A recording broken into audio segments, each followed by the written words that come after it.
Shubor nakaslem jong unongsan hima.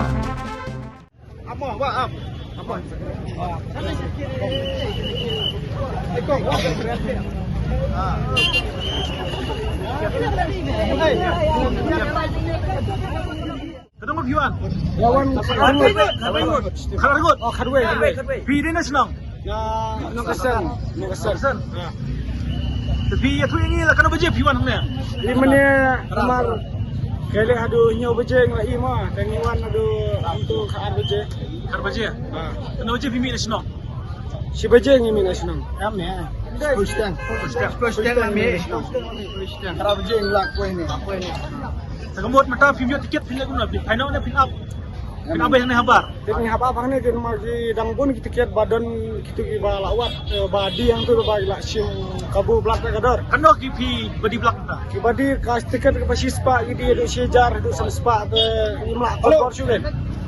Apa ini? Bahwa tentang ini kat balik semua jom iwan bagi support ke job. Balik barang bajet tengi kemuan. Balik abat ka tuka tim jong ka ayu sipai mang iwan tuka job. Balik abat ka gowarung iwan tegayurung semua jong support bag.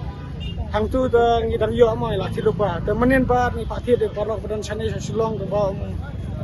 Tip lap ne guna wan menir om dan tiket su. Tengok suan lawan mau perlok ya tim belak tengba dah koi sane pat kila sim kabu pelat ya. Bakat bang ilek rungi apa ni bakisit kita theli dah. Tentang kita kiat kibreu kimiyo su iban pet mereka ka sit basong kadang theli.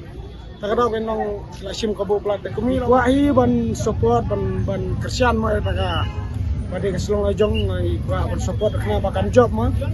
Sebab mata be ilek guna isu biasa bet ni ada don habam dan tiket yang asal ngam yo rung shoot tong balik no isu penya habar ring isu snap tang kasau mino bejok tang katahin rem dan sanso da weru oh ngatip mo ka kan akun ba ka East Bengal gide ka kitu rade be ki full jongka Indian Super League ni setai be Indian Super League ki nadang di balik sai pe ji tang ba wala kataru kumi ki support jong selong ajong tang ikerman be marka game keempat depte kadang don kan saya kun dengan tip mana banjok mereka ya kajong lade dan support untuk musim Iwan senang bajengai.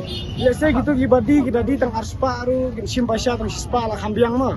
Ladi keput dah do siajar ni bapli kapat jajengi di padon 4 kot kata be. Kharwe ngot long kharwe hajar. Kharwe ngot ni wan te. Kharwe hajar. Am yo su tan lama susah kali ni.